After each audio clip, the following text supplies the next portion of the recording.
welcome to today's SNDA meeting. We're super excited to have everybody here with us.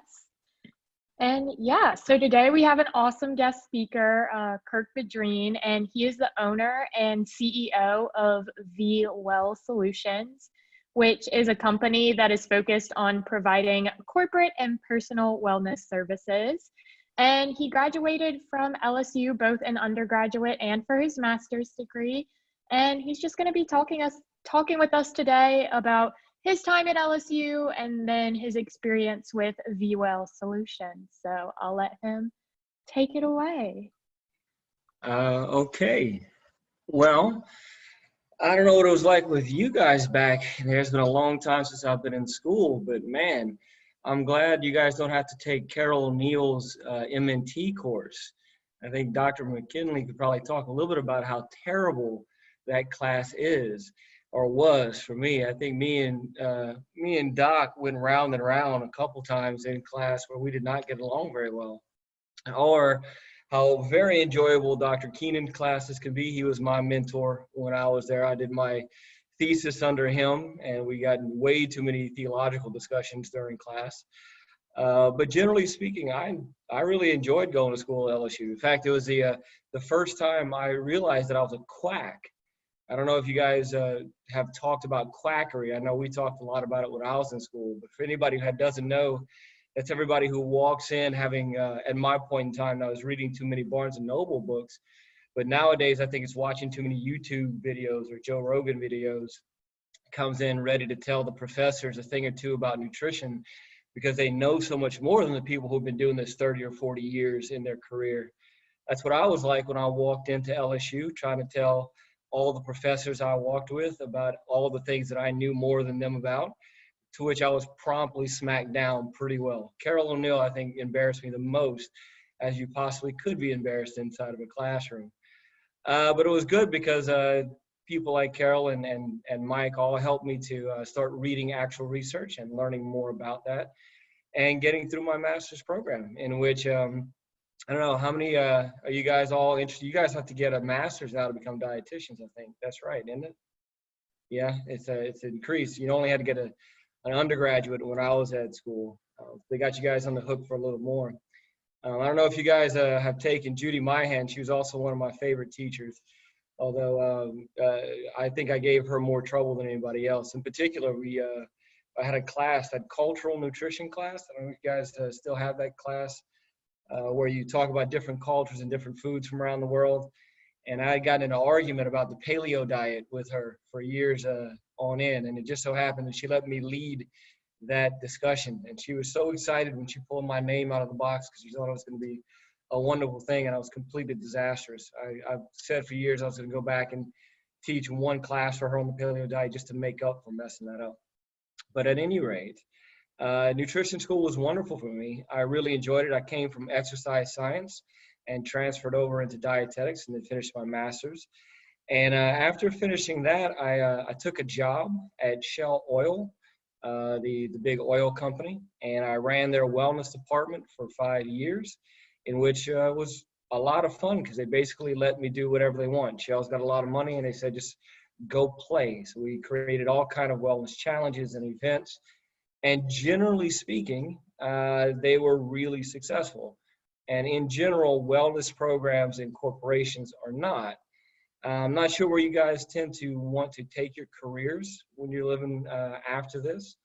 But what I found when I went out into the world is a couple things that you really need to know a lot of coming from dietetics, not the least of which is this: walking out of school from dietetics and going into the real world is that most of the people you speak with don't think you know what you're talking about.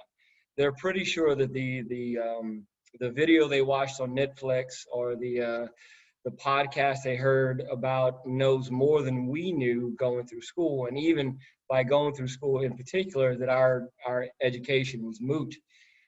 So one of the things that I found was very necessary in the field was knowing a lot about quackery and all the different diets that are out there. If you don't have a pretty good grasp on the arguments for them, and even what the arguments were made in positive directions for them, and some of the actual research, people can be pretty dismissive of the stuff that we try to tell them to do. So I'd have a couple suggestions moving forward into whatever part of dietetics or other new health programs you move in. The very first one would be to be very well versed in all these nutritional supplements and dietary stuff and all the crazy things that are out there, because you'll get a lot of questions about them. And if you don't know them almost off the top of your head, people are pretty quick to just dismiss your opinion and just go about their daily business without paying any attention to you. So that'd be the first thing.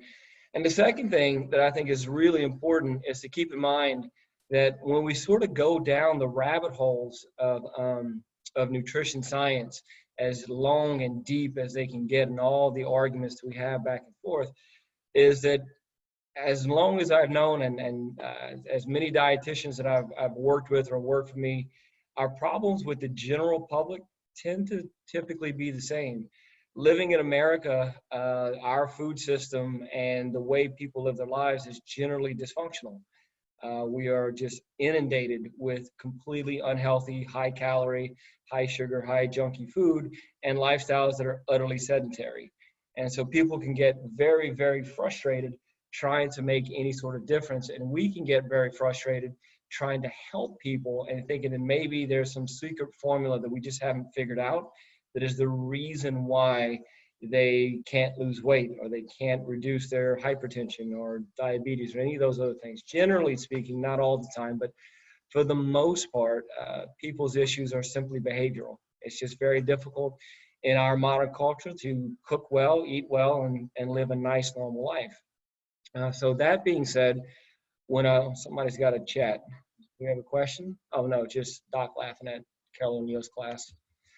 So that being said, when I went to Shell Oil and we took over this very large, thousands of people trying to change behavior patterns, we started trying to go in and we found some very discouraging numbers. The things that really sort of can frustrate young health professionals, not the least with it, the amount of participation in the things that we put out is very, very low. Normal corporate wellness programs typically have a participation rate of about 10 to 20% of the population who will participate in at least anything you do.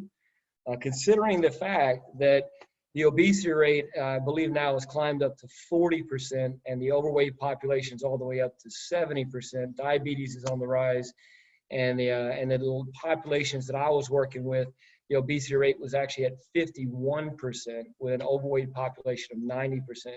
You can imagine that what you need to do is have a large group of people head in the right direction. When you're trying to help thousands and thousands of people change their entire lifestyle, obviously that's a difficult task. Now, what we did that was successful is we managed to get 75% to 95% of our population to actually participate in at least one of our programs every year for 5 years running. And we did that in a couple of very basic ways. The first way is we bribed them. It's amazing what people will do for money. But we offered them $500 to simply complete a program. Now, it was a one-year program, it was a long program, there's a lot of steps to take, but $500 was pretty good incentive for most people to stick with it and to join. So that was the first thing we did that was super successful. The other thing that we did that I think is something we all need to take to heart is we marketed really, really hard. I think one of the things I've seen with our population of our health professionals is we tend to talk about the science a lot, and we tend to kind of throw our hands up in the air when people don't participate or follow through with the things that we should. And one concept that we took really hard or to heart was the idea that we needed to make it our job to get people interested and to believing that nutrition and wellness was worth their time of day. Because generally speaking, most people are stressed out and simply tired. And at the end of the day, the idea of going home and to cook food that was healthy for them just was not a good motivation. Most people just didn't want to do that. And so we had to find a way to market that. And what I found was that generally speaking, when we talk to people in the field of corporate wellness or exercise science and nutrition, The basic idea is that the product that they're going to give to people, the service, is the education. We're going to give you the knowledge that we learned in school, and that's going to be what changes you to become a healthier person. And I can't tell you how much of the behavior change research I've seen that suggests that isn't true, and how much from my personal experience working with thousands of people suggests that that is completely ineffective. Generally speaking, most people already know that broccoli is good for them and Cheetos is bad for them. I mean, this is not a whole lot of rocket science going on when it comes to that sort of stuff. The bigger issue is whether or not they can get this into their life. And so what we had to do is, instead of using education as the product we were giving people, we used education as the marketing tool to get people to listen to what we had to say. And I'm sure some of you, all you students, are a little younger, a little quicker than us older people were back in the day when it comes to marketing and social media and that sort of stuff. A lot of times I hire people to help me out with that kind of thing because you guys are much better at it. I think your generation will be pretty good at getting the word out in that way and sort of drawing eyeballs. The older generation really struggles with that. But either way, the concept is still the same. When you're educating people, that is simply not going to make any significant effect for the majority of people on changing their actual behavior and leading to any sort of positive health benefit. And so what we needed to do is we needed to hook those education patterns with some sort of behavior change model. So we did challenges. And most of you guys have done these types of things, like 6-week Fitbit challenge or a diet challenge or any sort of like health challenge or a Biggest Loser challenge, where people decide, I'm excited and I'm going to go for a certain period of time and try and hit a goal. So to get people to do that, we found it was most effective to market really well and then hook those challenges, get people to sign up on the spot to participate in those challenges once they got them hooked. And the things that we saw were the most effective tools for marketing were either one, video stuff. Any type of TV video work where personalities and human personalities were in people's faces were very, very effective for getting people to pay attention. I noticed the very first day I went to work at Shell, they had an introduction where the new operators who were coming to work at the sites were being taught over a day's time what they had to expect to do there. And every last one of them was laying down in the back of their chair, just basically half asleep, just sitting right there. And then they had this very old VCR cassette tape. You guys probably don't even know what that is, but it's this old-fashioned version of a DVD player that you shove into a TV that kind of plays a video. So they put this thing that was literally from the 1980s in there, and it was a completely terrible movie. And yet, despite that, because they were so bored, they all sat up in their chairs and paid attention to what was going on. That was a big turning point. So what we did is we took that information and said, we're going to make movies on a regular basis, little short videos, things like Instagram posts, but a little more directed towards a corporate audience. And we got them put into what they have is called safety meetings. And so when we do this with businesses, when you have typical repetitive meetings, kind of like this SNDA meeting, something that you have all the time, this a work project you have to do, it's sort of standard, it's normal, and it can be a little tedious and boring.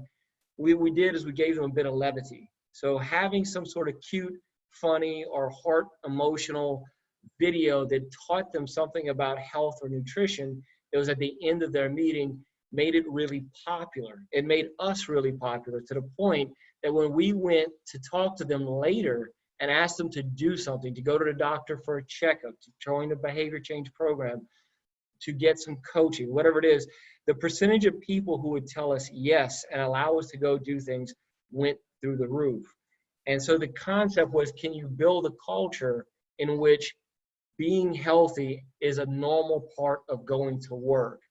And that seemed to be extremely effective, which leads to the other last part of what we try to do, which is change the environment. You guys may not know about some research in these locations in the world called the blue zones. If you haven't heard about them yet, I highly suggest you watch the TED Talk and look up the online web page. It's just Blue Zone. It's very easy to find. This is the location in the world, the 5 different locations where people live the longest, healthiest lives out of every place on the planet. And it's not a genetic luck. It's 5 very different populations. Thank you very much, Doc. And one of them is actually in the U.S., just outside of Los Angeles. It's a religious group with a very mixed genetic population. And what they find is these populations live a solid decade or so longer than the American population does, despite most of them being severely impoverished and having a lack of access to medical care, at least significant medical care. And yet they all live much longer than we do, with far less illness rates than we do. In fact, dementia is almost not found in some of these locations. Now, when scientists were studying these locations, they found a very odd fact. It's the same fact you'll find when you look at centenarians, people who live to over 100, and you ask them, hey, what did you do that made you so healthy? In fact, one of them was a lady in New York, and she was like 114 or something ridiculous. And they were interviewing her, and they're asking her, what do you eat that has allowed you to be so healthy? She said, well, I eat bacon and I drink Dr. Pepper every day. And so the healthcare person turned to the reporter and said, that's what she does now. She didn't do that her whole life growing up, because they don't know. If you talk to these populations, they have no idea how they lucked out to be this healthy, because it was simply pure dumb luck. Their environment was built in a way that drove specific behavior patterns, specific foods that they had to choose to eat. The luck of it was those specific behaviors and those specific foods happened to make them healthier, leaner, and live longer. So the take-home message that I took from that is that if you really want to make a legitimate difference in your community, in your culture with people, the chances that you're going to go one by one and teach people how to be better than their environment is pretty low. In fact, the failure rates of dietary programs and exercise programs is so high, it's really disheartening. And most of that is likely because we give people things to do, and then we put them out in a world that literally pushes them to do all the other things. And we hope that they can simply swim upstream for the next 60 years of their life, which is just not reasonable. These locations, they changed what the pressures were, what the social pressures and then the environmental pressures are on what to do. And the benefit was that people simply behaved better and did more things. So what we did and what we do for companies in and around the Baton Rouge and New Orleans area is, after we convince them that nutrition and wellness isn't silly, because that's the general thought pattern when you walk in. They think we are silly people and this is relatively useless, although they all want to know about the paleo diet and the keto diet and plant-based and all. They all want to know these things, and yet they think we're generally silly until you teach them something that they did not already know. Then they think you're great, and then they think you can tell them everything to solve all their problems. And all of that stuff is nice, but the goal is get to the point where they're legitimately willing to change their environment to make it easier for people to choose healthier foods and better lifestyles, and more difficult to choose things that are less healthy for them. In fact, there was one research study on behavior change that I thought was one of the funniest I'd ever read, in which they were taking a look at people, and they found that if you made junk food 20 seconds harder to get to, so if it took you 20 seconds longer to get to your favorite junk food snack, you are 86% less likely to actually eat it, which just says how lazy we can all be as human beings in general. But again, take-home message, we started putting exercise facilities and walking trails on site. We also reduced the cost of food on site. For everything that was healthy, we supplemented the cost for healthier foods and salads. The Eat Fit NOLA program you may have heard of. That's the Oshner program that Molly Kimball runs. We had them come in and develop food meals for us. And we made those food sources and those meals half the cost of normal food. And whenever that happened, every day that they had those options, 75% of the meals that were purchased were healthy options. So people were moving directly to what was more financially beneficial to them. And that's an important finding because these were not impoverished people. I think it'd be easy to say, well, if you went into an impoverished culture in our society and made healthy food cheaper, then yes, they would obviously go to that. That seems reasonable. But the people I was working with were not impoverished. In fact, most of them could be considered relatively wealthy, and yet even they were driven to healthier choices through financial means. So again, take-home message: how do we get people to allow us to make healthy food cheaper and easier to get to, and physical activity easier, more readily available, and even more useful than being inactive or sitting at home on Zoom meetings because we're not allowed to go anywhere thanks to COVID-19. Makes it much more difficult to do. One of the thoughts that was very useful for that was we need to make events that are super exciting.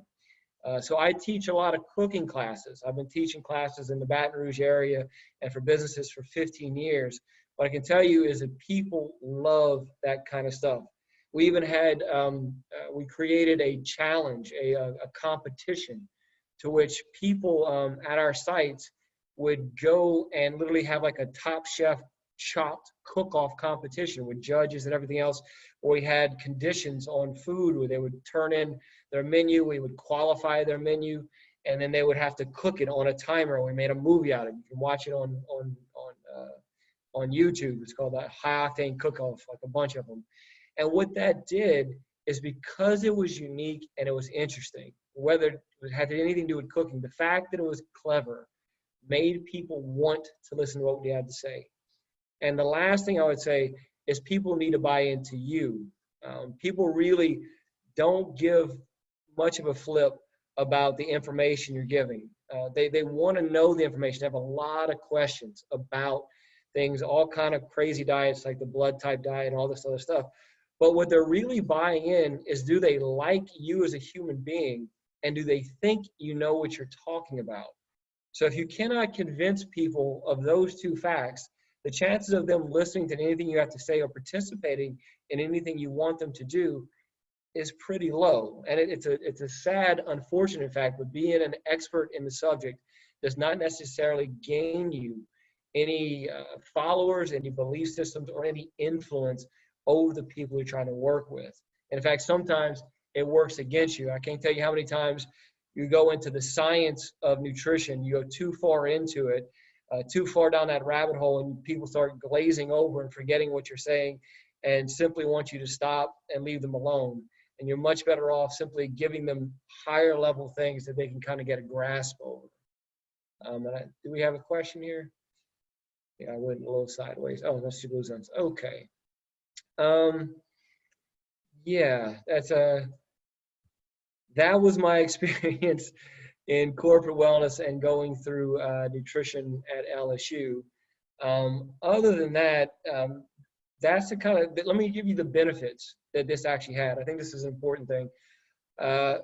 When you talk about reducing obesity in America and how important that is, if you haven't seen the statistics, much older statistics from 10 years ago is what I usually quote. But one of the studies I looked at found that the death toll directly, not indirectly, but directly due to obesity in this country was 325,000 deaths annually. And there's 350 million people in this country, and people die every year. So the question would be, well, is that a large number? Is this really a pandemic? Is this really a big issue? Or are we just making mountains out of molehills? But if you take the death toll that comes from car accidents, HIV, and homicides in this country, those three, which are considered big problems, and you total those death tolls together, and you multiply that by 10, you're still not there to what obesity does to us directly in this country. So I take that is an incredibly important problem that we are trying to solve. And when we talk about the difference of obesity today than it was when your grandparents were around, in the 1960s, the obesity rate was about 13%. which is pretty standard for most developed countries around the world back in those time, and some of the Mediterranean countries now in the world. It's anywhere from about 9% to 18, 19%. And they're slowly getting worse, but that's about where they were. Many of the Asian countries are in the single digits, 3 to 8% sort of thing. I think Japan and Korea are at 3%. I think Italy's still at 8%. But we're watching things like the American lifestyle invade places like France. I don't know if anybody's read about some of the Mediterranean countries and their successes with health, but France was really doing well in the 1990s, about 5% obesity rate. And then by the early 2000s, I think they had jumped to 15. And if I'm not mistaken, I think they're all the way up to 25% now. And the changes in their culture is that over the course of the past 25 years, the American westernized culture slowly invaded into France. And everywhere that this goes, the obesity rates go up, and that follows along with diabetes, cardiovascular disease, and cancer rates, and all those fun things that we're trying to fight against. Which leads again to the concept that what you're doing is important, but it's also very difficult. As far as I know, there have been very few, if any, that I'm aware of at this point, large scale programs that have significantly reduced the obesity rate in any population for any extended period of time. At Shell, we reduced the obesity rate by 5%, and it stayed down 5% over 5 years. That is a really great finding, but it's a sad one, because our obesity rate was 51%. The fact that we can only get it down to 46% is sad. What's exciting is that it moved at all, because many of our studies, big, huge studies that we put out there, we don't move it even at all down. And mostly what we're doing is just trying to slow the creeping level up. But with that, here are some of the benefits that our company, that Shell, got. The increase in insurance rate for oil and gas companies over that 5-year period was about 6% in insurance cost. And Shell Oil's rate was less than 1%. The absenteeism, how often people miss work due to sickness and illness, was the lowest globally at Shell for every place that had wellness programs. Particularly the more people participated in wellness programs, there was a direct line of lowered absenteeism rates and a direct line in morale scores. That was a super interesting finding. People were finding that if you were just there and offering people wellness services and events and programs, that everybody was happier at work and showed up more often. And we even did a study where we're doing something where we're testing what's called time on tools. That is literally where we have a camera spying on people who are working, watching them like use tools to create things. And places where wellness programs were there and were doing a lot of different benefits for populations, even if people weren't participating, just the fact that they were in that environment increased the amount of time that they actually worked on their projects that worked with less downtime. So all of that to me gets to the idea that this is actually productive and not just nice, cute ideas. And that'll be important when you move on to your careers if you continue into nutrition or dietetics. Because at some point, as you're going through, what you're going to be hit with is the idea that somebody in the business or the hospital or whatever you're working with is going to ask you to prove that what you're doing is valuable, that it's more than just altruistic, that it's more than just a nice idea, that you're actually having an impact on people's health, and that you're actually having an impact on the community or business that you are serving. And if you can't show any statistical data that proves that you are doing something of significance, they're going to stop letting you do it, even if you're good at it, and even if the population loves having you there.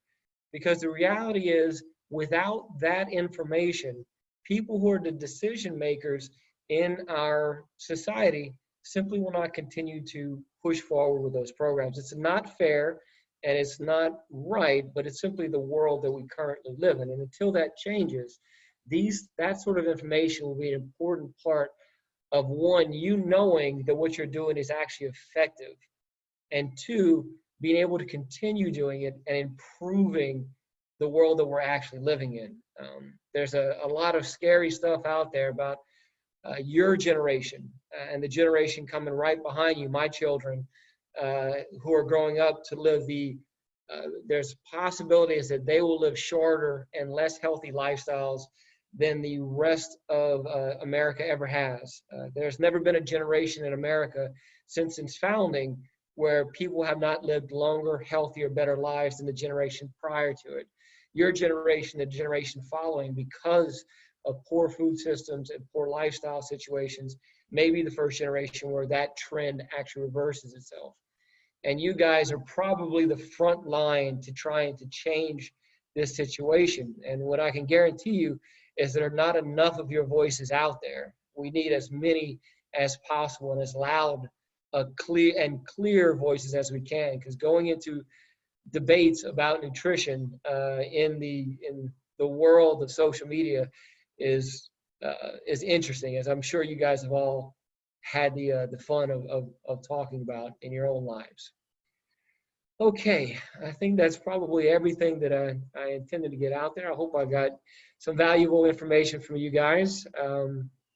Other than that, if you have any questions, I do enjoy answering questions and going into debates. Those are one of my most fun things in life. I was one of those annoying people in class when I was in school that was peppering people like Dr. McKinley with questions all the time when I was in class. So I enjoyed that kind of stuff.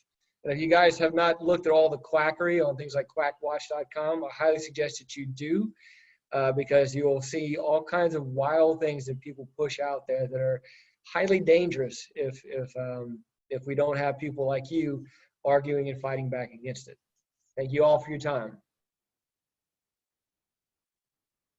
This is where you All clap, right. by the way. Yeah, everybody clap. There you go. Does anyone have questions about anything? That's okay. My kids don't ask me questions either whenever I talk to them. They get tired of hearing me talk about all this stuff. If you do run into questions or you want to have a coffee debate over whether or not the crazy diets you hear out there, like the one that's making a resurgence right now, which is the blood type diet, which is created by a doctor who refuses to post any actual data or journal. He can't get published because he never finishes his supposed studies on why your blood type dictates what you should eat, how you should feel, and how you should work out, or metabolic typing diet, or even the what's the one, doc, with the HCG, the hormone that women put out when they are pregnant. That is a diet, a 500 calorie diet that you can buy the pill right now from Albertsons for $39.95.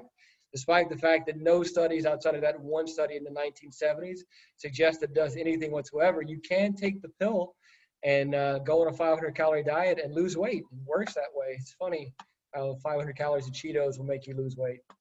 But if anybody would like to, I think you guys have my email address and my website and all that stuff. Y'all are more than welcome to send me questions, or if you'd like to ask questions about how people get into work, into corporate wellness fields or that sort of stuff, and what kind of companies hire dietitians or health professionals to do that kind of work, or what that kind of work looks like in real life, you're more than welcome to contact me and ask me.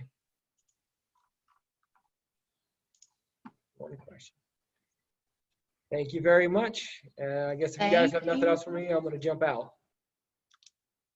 Thank you, Kirk, so much. Thank you, guys. Thank you. Thank you. All right. So now we're going to move into some more just SNDA stuff to go over. So first things first, some reminders. Please fill out the membership application if you have not done so already, and then make sure to pay your dues ASAP. You can either Venmo or go drop cash or a check off at Dr. McKinley's office. And then your hazing certificate, that is due ASAP. It's late at this point, but we still need it, so please send it. Let's see. And then Fancy is coming up. Super excited. That starts, oh no. Oh no. Why is it doing this? I'm so sorry, y'all. Okay, Fancy. So Fancy's coming up, and that starts, I believe, Saturday, Sunday. I can't remember exactly what day the 17th is. Sunday. Sunday. There you go. So if you haven't registered already, make sure to go do that if you're interested in attending. And then we also attached the link for all the student opportunities. And I know if you've registered already, you should have gotten an email from Fancy that like the portal opens this Friday to go and make your schedule for the week or the days. And then some chair updates. So I'll let our chairs go ahead and talk about these, but first up, sweatshirts. So the sweatshirt fundraiser is still going on. It's going to close on the 19th, which I think is next Monday. So you can follow that link and I'm sure they'll put it in the email. But yeah, go support our sweatshirts. Basically how we did it this year is when you order it, it'll get shipped straight to you. So they won't all ship until like we close the fundraiser. But then once they ship, you should have them. I think they said by like the first week in November. So, and they're $25. Yeah, we will not be doing this again with that exact style. So if you want one, you got to get one now. yes, they're super cute. 10 out of 10 would recommend. All right, Brand. Hey guys, if you haven't joined Brand, I would definitely recommend that. It's only $10 this year. We are planning things, so stay tuned for that. And follow us on Instagram and Facebook at EatRightBR for the latest information. Awesome. And then Battle of the Cans. This is a points and volunteering opportunity. Is there anyone specific, or I can talk about it? I can talk about it real quick. Okay. So first, don't forget that you need to keep logging your volunteer hours throughout the semester. That is the only way we know you did stuff. Even if it is a sanctioned SNDA event and we have sign-up sheets involved, we still need you to be logging your stuff. So we have the first of two food drives that we're doing this semester. This first one is called Battle of the Cans. It's for the LSU Food Pantry, and it is a competition among student orgs and different clubs and departments on campus to see who can collect the most food by weight for the food pantry. So they pretty much will take anything that college students prefer to eat, but we say the heavier the better, so we can have a fighting chance to possibly win this. So you get 1 service point for every 5 pounds of food you drop off. So just make sure if you I'll leave a bag outside my office or outside Miss Myhand's kitchen or food lab, I should say, make sure you have like a little note in there with your name on it. Or if you're not local and you still want to help, we'll give you 1 service point for every $5 and you can Venmo that to us. And I will go shopping and get as much food as possible with the money that we raise. So right now we're at 12.5 pounds. And that's just from my pantry, and I didn't even finish yet. So all of my lockdown food. So it has to be unexpired food that will go to the food bank. If you want to bring Thanksgiving food now, you can. I'll leave it separate, but I'll let Amy talk about that in a second. So this is what we have going on for the next 2 weeks. There's a huge box outside my door, so you can leave it even if I'm not there. And a big box outside the food lab. Yeah, and then the member who donates the most will get a little prize. So there's an incentive for you. And then let's see. We have What the Hey coming up. So hey everyone. The What the Hey is homecoming week, which is the 19th through the 24th, and we signed up for some time slots to get decorating, and they're listed right here, and that link right there is to sign up. Yes, the 20th is the 9 to 10 a.m. and they're doing it in time slots this year so that there's not a ton of people out there. You have to wear a mask, and we have a really cute theme. We're gonna flip it over and make it kind of like a crawfish pot and have all the the ingredients popping out the top. So just sign up, and we have to reclaim our number one spot. So Yeah, that's going to be super excited. I'm looking forward to it. We literally have a 4-foot crawfish. It's on my kitchen table. I have to work on it. and then we also have the Thanksgiving basket drive. It's the October 26th through November 16th. And then you can sign up to volunteer. The 17th and 18th, I'm going to be assembling them and, decorating them cute to deliver on the 19th, which I'll also need help delivering. So y'all can just email me if you want to help, and then you can log that in for volunteer hours. And we're trying to get 12 baskets that we're going to put in the donated bags from paying your dues. And it's the same pickup locations as the can drive, Dr. McKinley's office and the food lab. They're requesting non-perishable Thanksgiving items like mashed potatoes and gravy packets and canned goods, and you get 1 point for every $5 Venmo to the SNDA Venmo, and 1 point for every 5 items dropped off. So again, just put your stuff in a grocery bag and put your name on it. I don't think it'd be a good idea to put your name on the actual items because they're going in people's homes. So yeah, just drop those things off, and if you want volunteer opportunity, just email me. All right, Yeah, thank you. there's always in the copy room in NAP, if I'm not there, there are sticky notes in the copy room and paper, and you can just scribble your name on it and stick it to whatever you drop off. Perfect. And then member of the month. So y'all may have seen this on our social media, but our member of the month is Lindsay Kyle, and I'll let Dr. McKinley talk a little bit about that. All right, so surprise, surprise, we didn't really tell anybody that we were doing member of the month, but I thought it would be a really good idea. And after we came up with it, I started to see other SNDAs across the US starting to copy us. So we will be doing a member of the month every month. I want to utilize as much of the school year as possible to be recognizing members that are doing well, so that those members can be having accolades to be adding to their resume for application purposes in the future, whether it's for dietetics, med school, what have you, grad school, whatever. So for the month of September, we chose Lindsay. So what's going to happen is, so that all members can be considered, it's going to be my decision, so that if that month it happens to be a chair or a board member, they are still eligible for this. And I saw another school doing this, and I thought it was a good idea. If you want to be considered in a certain month to be the member of the month, just send me an email by the 25th of the month and just let me know what you've been doing.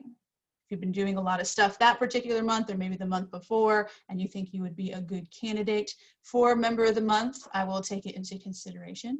But each month, so for the member of the month for October, I'll announce that probably like around Halloween and figure that out. So if you want to be considered, shoot me an email. If no one emails me, I'll just go through stuff like the volunteer log.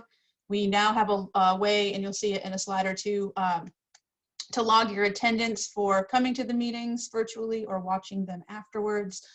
If I'm just seeing you get in contact a lot to help out with things, volunteering for stuff this month. There's a lot going on.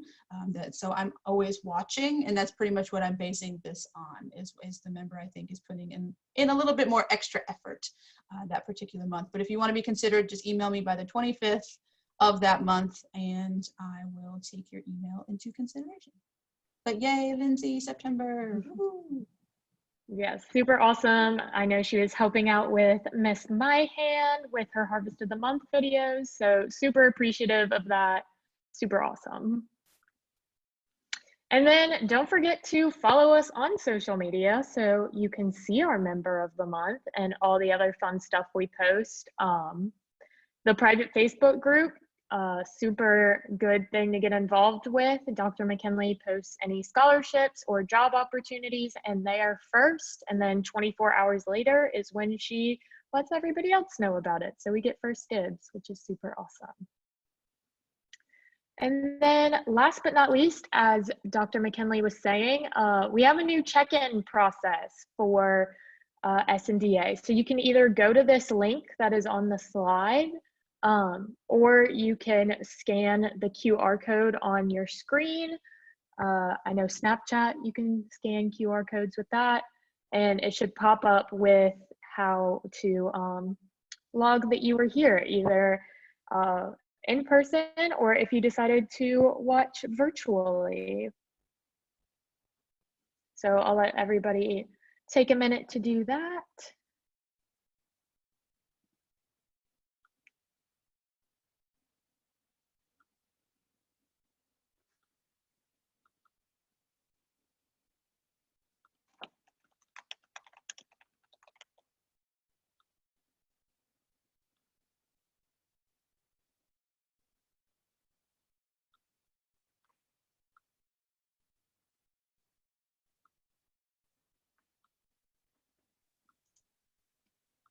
And then don't forget the Tiger to Tiger SNDA mentoring program. We have an orientation right after this, so just stay on the Zoom link. And yeah, Dr. McKinley will take it from there.